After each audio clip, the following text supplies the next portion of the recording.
Assalamualaikum warahmatullahi wabarakatuh. Jumpa lagi di Darwan MS Channel, channel yang berbagi informasi seputar dunia otomotif dan seputar servis mobil tentunya.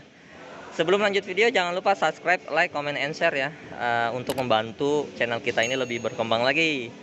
Hari ini ada Toyota Innova Diesel 2KD engine-nya. Ini ada general repair pergantian timing belt ya.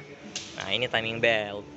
Jadi indikator untuk kapan harus ganti timing belt biasanya itu ada di kombinasi meter atau di speedometernya. Itu ada lampu indikator berwarna kuning, biasanya ada T-belt.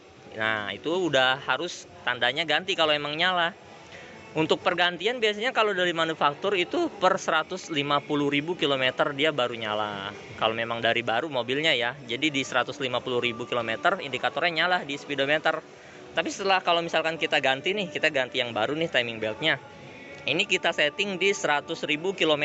Jadi next ke depannya kalau udah mencapai 100.000 km itu nyala lagi untuk indikator T-beltnya gitu. Untuk ibaratnya meminimalisir kalau memang nanti terjadinya putus ya. Karena ketahanan ini kita hitung range-nya di 100.000 km lah. Kenapa dari baru di setting 150.000?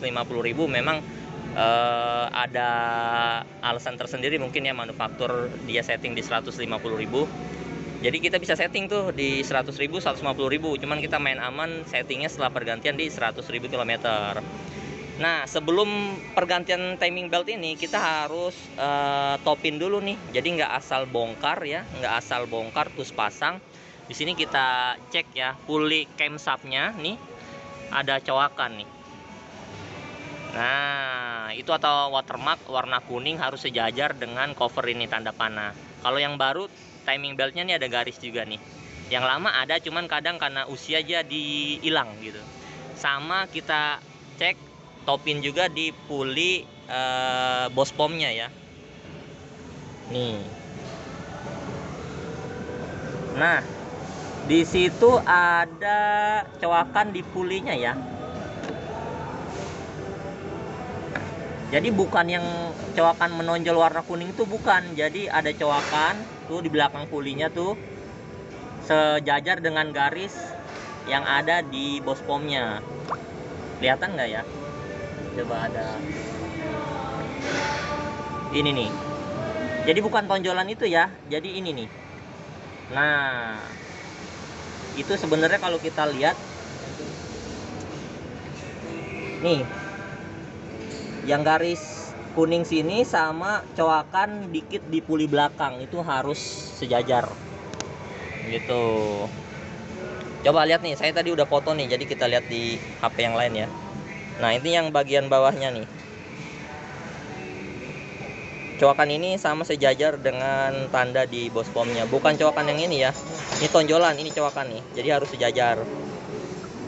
Nah, pergantian ini dibarengi dengan pergantian tensioner juga sama idle-nya ya, bearing lah. Ini yang baru kita ganti juga. Yang lama biasanya kita harus ganti karena memang usia juga ya, takutnya dia oblak terus kendor, ngeplek, jadinya loncat, jadi hancur nanti mesinnya.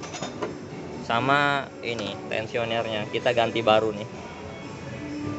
Jadi ini untuk penahan si timing belt ini supaya memang kenceng terus ya, jadi sesuai dia gitu. Terus ada beberapa pertanyaan nih, timing belt sama fan belt atau V-belt sama nggak sih? Beda. Nah, kalau yang ini namanya fan belt, V-belt. Kalau yang ini namanya timing belt. Fungsinya timing belt ini ibaratnya mensinkronasikan ibaratnya posisi area mesin atas sama bawah gitu ya. Jadi kalau kita secara teknis sih supaya ibaratnya klepnya itu nggak berbenturan dengan si piston gitu. Jadi pada saat langkah hisap si katupnya, si klepnya itu harus ngebuka gitu. Jadi ibaratnya mengatur ya. Kalau timing itu mengatur pada saat dia pengapian, langkah hisap, kompresi usaha buang supaya nggak bentrok sama si pistonnya. Mungkin teman-teman teknisi udah paham ya, udah pasti paham. Jadi ini kita udah ganti untuk timing beltnya, tinggal pasang aja di sini nanti. Nanti setelah ganti ini kita setting juga nih, nanti kita videoin ya untuk cara setting berapa lamanya timing belt itu diganti lagi nextnya gitu. Oke, nanti kita lanjut lagi di depan di speedometer, nanti kita pasangin dulu ya. Ya, kita lanjut lagi ya. Nah, ini proses pemasangannya udah selesai nih. Kita udah topin ya, sama kita pasang tuh tensionernya nih baru nih. Nih kan masih kendor nih. Nanti tinggal kita tarik aja nih untuk penguncinya, locknya aja. Coba Mas dilepas. Nah, mantap. Jadi dia udah nyeting ya tensionernya ya. Jadi kenceng tuh.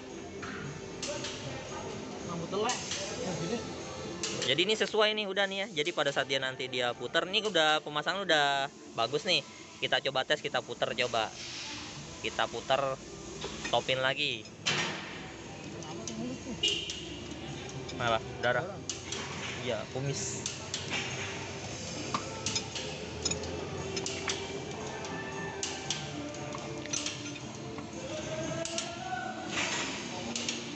Untuk memastikan nih supaya memang pemasangannya bener ya, nggak ada yang bentrok nih antara camshaft sama yang supply pump atau crankshaftnya.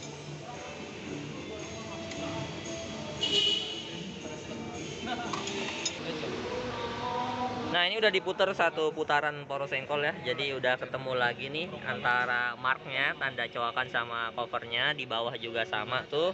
Itu nggak ada yang macet. Nah, berarti itu udah aman. Tinggal tutup covernya aja. Nih, tinggal ditutup covernya. Nanti tinggal setting di kombinasi meter berapa ribu. Kita setting di 100.000 km. Tanda timing beltnya nanti nyala lagi setelah pergantian.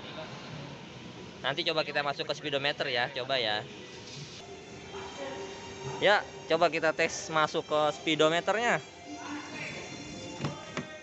Ya, kita lanjut lagi ya. Nah, ini kondisi setelah pergantian timing beltnya, kita belum reset di indikator kombinasi meternya. Jadi nih gini. Nah, kita hidupin dulu ya.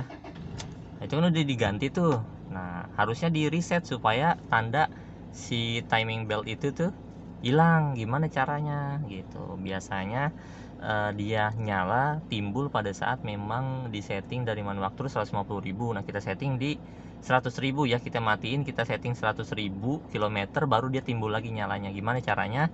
Kita matiin, diteken ini nih ya, tahan aja. 1 2 3 4 5 di on. 1 2 3 4 5, lepas, tekan sekali. Nah, itu ada tanda 15 ya. Nah, ini kita bisa setting 1 2 3 4 dan seterusnya maksimal di 15. Kenapa dia timbul keluar 15? Itu settingan sebelumnya ya. Ini bisa sampai berapa nih? 200.000 ya, 2 kali ya. Jadi harusnya 200.000, nanti kita setting 2 kali ganti timing belt. Jadi kita setting di 10 aja nih. Nah, 10 itu menandakan 100.000. Kita tekan aja. Setelah itu 10 kita tekan aja. Berubah jadi odo. Nah, itu udah ke setting di 100.000 km. Kita starter sekarang ya. Nah, indikatornya udah mati. Jadi itu, teman-teman mungkin yang punya mobil Innova diesel 2KD, timing belt, cara buat reset ngilangin indikator T-beltnya, caranya gitu. Sebenarnya bisa aja tanpa misalkan nih di 150.000, ini kan kilometer 152 tuh, dia udah nyala. Misalkan temen-temen 150.000 itu nyala, nggak mau diganti, kita cuman ngilangin aja, cara resetnya begitu. Cuman saya menyarankan jangan, itu udah indikator nyala, itu ibaratnya udah ngasih tahu nih, notifikasi ke kita nih si pengendara supaya ada pergantian. Soalnya efeknya parah kalau memang si timing belt itu putus, nanti mesinnya itu berantakan, jadi efeknya turun mesin. Oke, sekian ya buat teman-teman ya untuk share video kali ini. Semoga sehat-sehat. Yang subscribe juga terima kasih banyak. Makasih banyak udah ngikutin. Kita akhiri ya. Wassalamualaikum warahmatullahi wabarakatuh.